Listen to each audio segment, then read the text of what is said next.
खरंच रामदास पाटील साहेबांना निरोगी आयुष्यासाठी आणि त्यांच्या संपूर्ण मनोकामना पूर्ण होण्यासाठी तुम्ही आता जयघोष दिलेला आहे. या जयघोषाचा आवाज 2029च्या इलेक्शन पर्यंत टिकून राहायला पाहिजे. त्यामुळे सर तुमच्या संपूर्ण प्लस पॉईंट आहे. त्याच्यामुळे देगलूर मुखेड काय, देगलूर नायगाव काय आणि देगलूर बिलोली काय मतदारसंघाची पुनर्रचना जरी झाली तर तुमचा जे काय अश्वमेघ आहे, कोणता मायचा लाल पण रोखू शकणार नाही. याच्यासाठी तुमचे फार आशीर्वाद पाहिजे आणि हे आशीर्वाद कायमस्वरूपी असावेत हीच मी आई तुळजाभवानी चरणी प्रार्थना करतोय.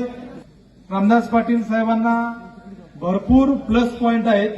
त्या प्लस पॉईंट पण आता त्यांनी म्हणजे बीजेपी मधून काँग्रेसमध्ये आलेलं आहे, बरोबर आहे, एक स्टेप मागे घेतली आहे. परंतु ज्यावेळेस ते काँग्रेसमधून निवडून येतील तर 100% ते भविष्यामध्ये मंत्री पण राहतील. याच्यासाठी माझ्याकडून खूप खूप शुभेच्छा. अंतःकरणातून तळमळी झटणारी इथं माणसं आहेत, ते लक्षात घ्या. इथं जे काही लोक आलेले आहेत, सर्व जे काही आलेले आहेत काँग्रेस पक्षाच्या वतीने, तर हा कार्यक्रम फक्त काँग्रेस पक्षाचा नाही आहे, लक्षात घ्या. जरी तुम्ही आयोजित केला असेल तर रामदास पाटील साहेब हे फक्त काँग्रेस पक्षाचे नाहीत, ते तुम्ही सर्वांचे आहेत, ते लक्षात घ्या. तसेच आज आपले जे खासदार साहेब जे आहेत बंडू पाटील चव्हाण, हे एक आझाद शत्रू असल्यासारखे आहेत. ते त्यांच्या पाठीशी खंबीरपणे आहेत, ते लक्षात उभे आहेत. आणि संपूर्ण जे आपले काँग्रेस पक्षाचे जे हर्षवर्धन सपकाळ साहेब आहेत, यांच्याशी त्यांची जी काही नाळ आहे ते अतिशय महत्वाची आहे.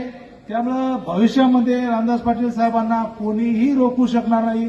त्यांचं जे काही जे कॅल्क्युलेशन आहे, त्यांचं जे काही जे मतदान आणि एवढं लांबत गेलेलं भाषण आमच्या अध्यक्ष मिस्त्री साहेबांच्या परमिशनने आणि संपूर्ण आपल्या तुमच्या परमिशनने मी इथं थांबवतो.